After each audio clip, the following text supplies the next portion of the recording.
Nesse módulo, veremos o que são as concessões e PPPs e ainda quais os principais aspectos da Lei 11.079 e da Lei Estadual 11.688. Quero reforçar o meu pedido para que você separe um material de estudo, um ambiente tranquilo, que favoreça o seu aprendizado, de preferência com o celular no silencioso ou até escondido, para que a gente possa aproveitar ao máximo esse momento de concentração.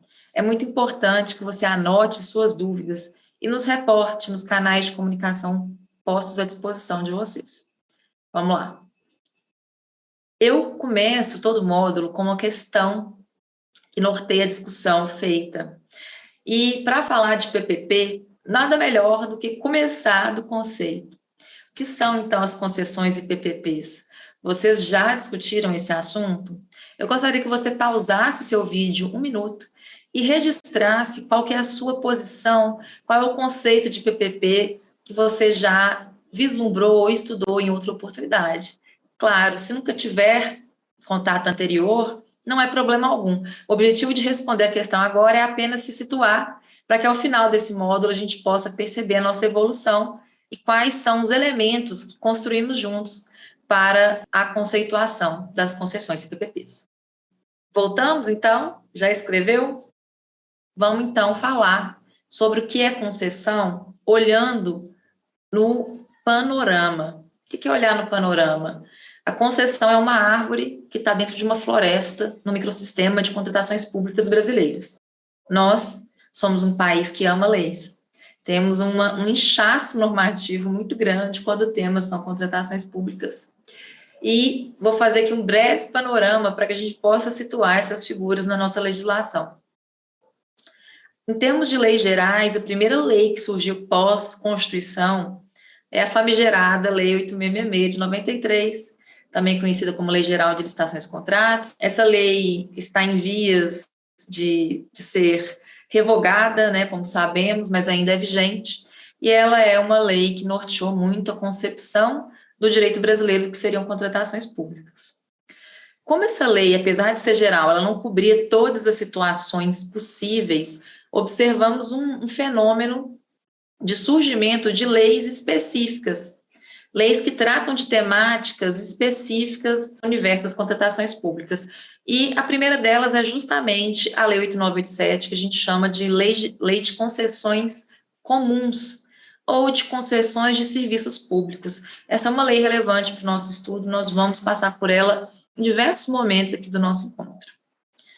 Posteriormente, a gente teve a Lei de Pregão, que é a Lei 10.520, é uma lei que permite um modo de disputa aberto, mais dinâmico que a Lei 8.666, que veio para ficar, mas não é objeto da nossa reflexão específica aqui nesse curso. Posteriormente, veio a principal lei que vai nortear nossas discussões, que é a Lei 11.079, a Lei de PPP. Essa lei chegou em 2004. Depois dela, vislumbramos a Lei do RDC, em 2011, Lei da RDC vindo para agilizar obras públicas, sobretudo no contexto dos grandes eventos, como a Copa do Mundo, as Olimpíadas. E, posteriormente, a Lei das Estatais, né, o Estatuto Jurídico das Estatais, que é um mandamento constitucional que demorou 18 anos para ser promulgado. A Lei 13.303 só veio em 2016. E, mais recentemente, tivemos a nova Lei de Licitações e Contratos, para tentar unificar parte dessa legislação esparsa sobre licitações e contratos no Brasil, mas essa lei ela não afeta a existência das leis específicas de PPP e concessão. Essas leis continuarão a existir no nosso sistema. Então, a primeira pista que a gente tem para responder a questão norte do módulo 1 está aqui nesse quadro normativo, nesse microsistema de normas de contratação pública. A Lei 11.079 e a Lei 8.987, elas têm elementos importantes, então, do que são as concessões, em especial as PPPs no direito brasileiro. Para falar sobre concessões e PPPs, precisamos contextualizar esses institutos no Brasil e no mundo. As concessões existem há centenas de anos no mundo, mas é natural que a gente tenha observado um novo destaque, uma nova onda de concessões no mundo a partir da década de 90. Isso não é à toa. florescimento desse instituto, ou melhor, o reflorescimento desse instituto a partir da década de 90, tem relação direta com mecanismos desenvolvidos em outros países e que reposicionaram o papel do Estado na economia. Então, eu gosto de falar que a nossa visão de concessão mais recente, sobretudo a que está na lei de PPP, ela vem com um influxo muito forte do modelo PFI, que é um modelo que foi desenvolvido no Reino Unido, na década de 90, em um contexto de desestatização de certas atividades. Então, já que o modelo PFI desenvolvido no Reino Unido foi tão relevante, é importante que a gente possa refazer um pouquinho desse histórico. Esses temas estão também no material escrito que disponibilizaremos para vocês, mas desde já é importante que se saiba que diversas reformas estruturais feitas lá no governo inglês, sobretudo no contexto do que a gente chama de uma nova administração pública, ou New Public Management, em que o Estado sai da exploração direta de certas atividades econômicas para passar a um papel de regulador, ou seja, um ente que faz a intervenção meramente indireta, ele não é mais um agente econômico. E para isso ele passa a delegar ou transferir certas atividades para a iniciativa privada. Então, o conceito de PPP como uma espécie de concessão, uma espécie de contrato voltado a emparcerar público e privado, é um fenômeno característico dos anos 90 e que surgiu no Brasil com mais força 10 ou 15 anos depois, nos anos 2000. Temos, então, a possibilidade de ver que as concessões são um instituto que evoluiu ao longo do tempo e que a formatação PPP surgiu por conta da influência que tivemos da experiência inglesa, sobretudo inglesa, né, mas de todo o Reino Unido, como país pioneiro que fez essas reformas para a redução do papel de Estado, num contexto mais liberalizante. E sem qualquer juízo de valor aqui.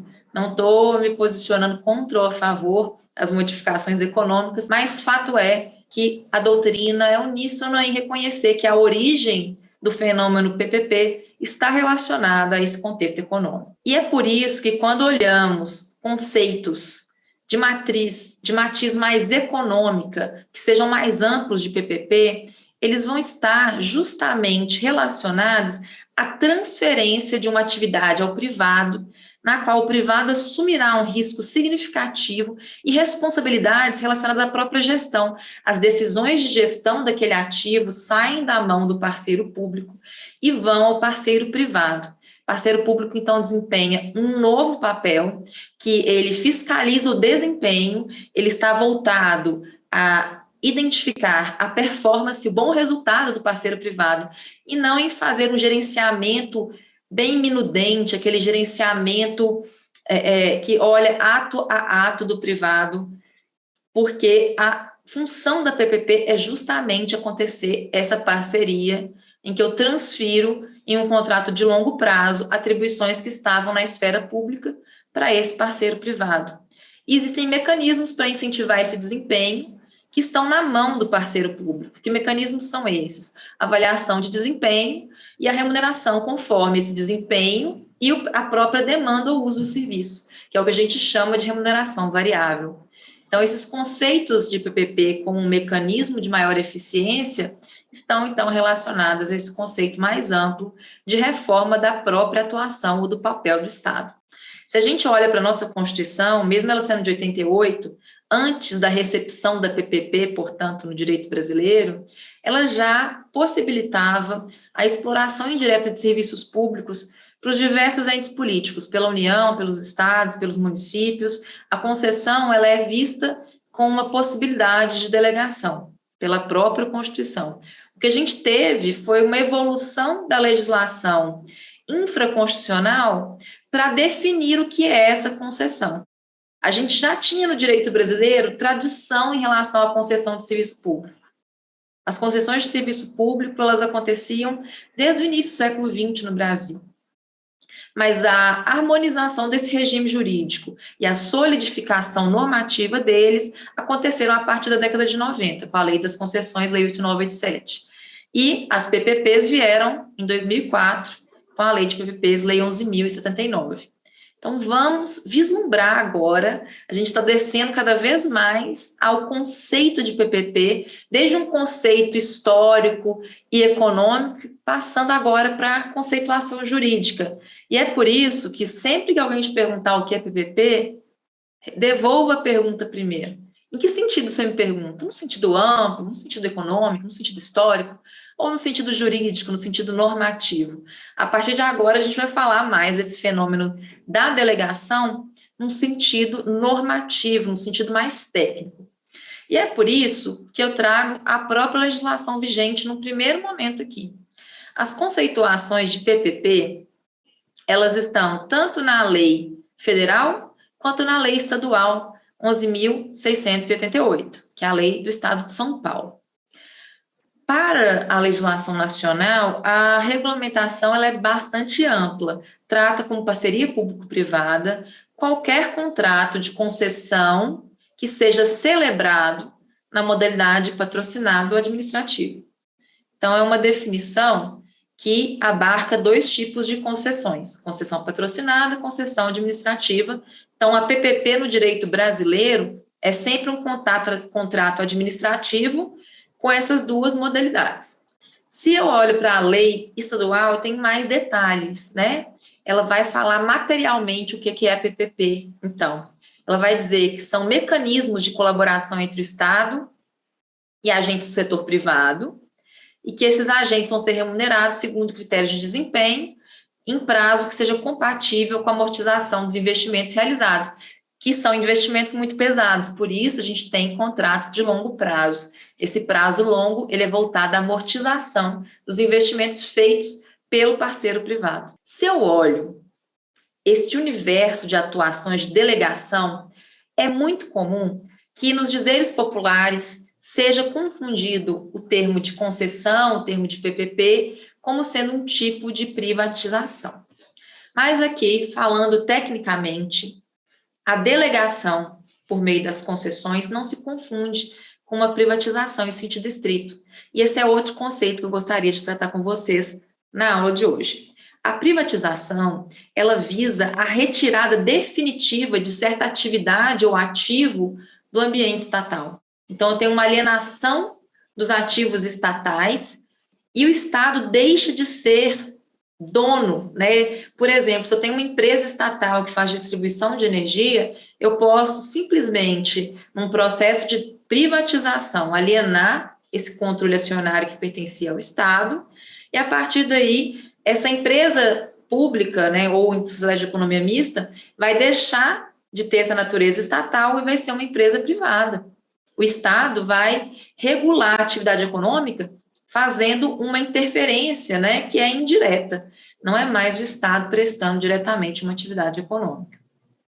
É muito diferente dos casos de concessão. A decisão aqui ela é menos radical.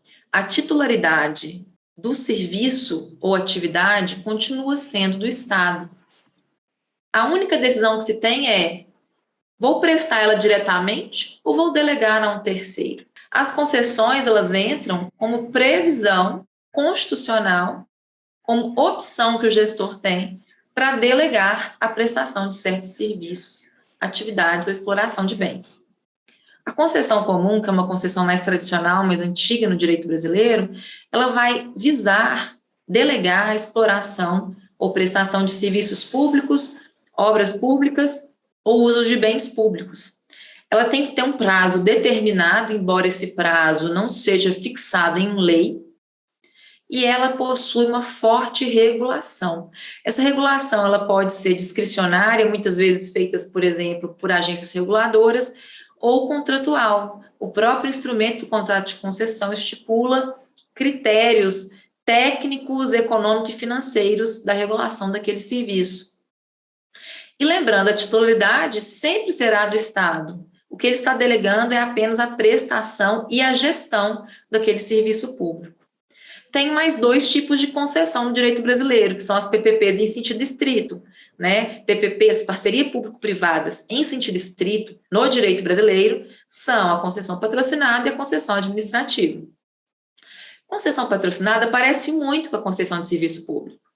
Ela é uma concessão em que eu tenho um serviço público delegado ao parceiro privado, e a diferença que temos em relação à concessão comum é que aqui, além da tarifa que é cobrada dos usuários, eu vou ter um complemento para o privado a partir de uma contraprestação pecuniária ou um aporte do parceiro público. Então, a concessão patrocinada é muito relevante quando a gente pensa na possibilidade de o Estado prestar indiretamente um serviço que não é sustentável apenas com a tarifa. A gente sabe que a tarifa ela tem que respeitar a modicidade, né? Eu não posso onerar excessivamente o usuário, e muitas vezes, para garantir o acesso a certos serviços públicos, o Estado vai entrar, então, como um agente que faz o subsídio desse serviço aqui através da contraprestação pecuniária ou do pagamento de um aporte. A concessão administrativa, por outro lado, ela não tem a figura da tarifa. O usuário aqui é visto como sendo a própria administração pública, que atua como usuária indireta ou direta daqueles serviços prestados pela concessão. A contraprestação do privado, então, é integralmente paga pelo parceiro público. Isso viabiliza, inclusive, serviços que não poderiam ser cobrados por tarifa. A gente sabe que alguns serviços públicos, por exemplo, não podem ser cobrados mediante instituição de tarifa. Vamos dar o exemplo, então, de um serviço indivisível, que é a iluminação pública. A iluminação pública, ela tem sido cada vez mais prestada na modalidade PPP, concessão administrativa, justamente porque é a administração que remunera o parceiro privado. Não daria para a gente cobrar uma tarifa de cada um dos usuários, porque a gente não consegue medir exatamente a fruição individual desse serviço. Também temos a possibilidade de serviços que não poderiam ser cobrados de forma alguma, como serviços de saúde. Temos PPPs hospitalares, por exemplo. Temos PPPs que envolvem o uso de bens públicos, como a PPP do Estado de Mineirão, é uma PPP também na modalidade de concessão administrativa, essa, então, que é a utilidade das concessões administrativas. Então, recapitulando, concessões não são privatização em sentido estrito, concessões são fenômenos de delegação. No Brasil, a gente tem 3 grandes tipos de concessão, é óbvio, existem mais legislações infraconstitucionais com tipos específicos de concessão. Mas, para os fins da nossa aula, os 3 principais tipos de concessão são as concessões comuns, ou concessões de serviço público, concessões patrocinadas, e, em terceiro lugar, a concessão administrativa. Então, aqui, a gente fecha uma parte da nossa aula falando desse conceito específico de PPP, o conceito normativo de PPP, que aborda tanto a concessão patrocinada quanto a concessão administrativa. Compartilhei aqui com vocês a Lei Estadual de PPPs, que é a Lei 11.688. Essa legislação, ela é um exemplo de eficiência do Estado de São Paulo. É uma lei de 19 de maio de 2004 e que foi publicada antes mesmo da Lei Federal de PPPs, que é a Lei 11.079. É uma lei que foi sendo adequada e alterada ao longo dos anos, e ela institui o Programa de Parcerias Público-Privadas para o Estado de São Paulo. O que essa lei faz de especial? Em alguns momentos, ela tem uma redação muito parecida com a Lei 11.079, mas ela tem o condão de trazer as estruturas administrativas que vão fazer o programa de PPP funcionar no Estado de São Paulo. E a existência dessas instituições que têm a competência para tocar esse programa e que vão criando expertise e know-how em PPPs, faz com que o Programa de Parcerias Público-Privadas do Estado de São Paulo seja reconhecido como um dos melhores do Brasil. Isso é um ponto a ser louvado e elogiado em relação à atuação do Estado. Então, temos, desde a criação dessa lei, a atuação de um conselho gestor. Esse conselho gestor, ele reporta diretamente ao gabinete do governador e ele conta com diversos secretários, né, Casa Civil, Economia, Fazenda, e esses membros, eles são nomeados por decreto, né, além desses membros que têm assento garantido, temos mais 3 membros de livre escolha para compor esse conselho gestor. Esse conselho gestor, ele tem competências de deliberação que são muito importantes para o funcionamento do programa de PPP, então é ele que aprova o projeto de parceria, ele recomenda ao governador que inclua certos projetos, ele vai fixar diretrizes para a atuação do Estado, junto com a Companhia Paulista de Parcerias, que é uma estatal que foi criada com o objetivo de auxiliar na modelagem desses processos, e que é mencionada aqui nessa lei também, e ele também tem um papel na administração dos contratos de PPP. Então, ele vai ajudar a fiscalizar e ele vai opinar sobre as alterações contratuais. Nós vamos falar mais dessas instituições, seja do Conselho Gestor, seja da Companhia Paulista de Parcerias, ao longo do nosso curso, inclusive no nosso estudo de casos, que será feito lá no módulo 10.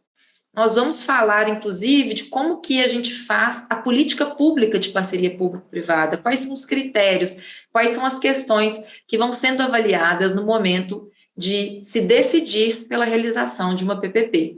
Esse é um tema para o nosso próximo encontro. Eu te vejo no módulo 2.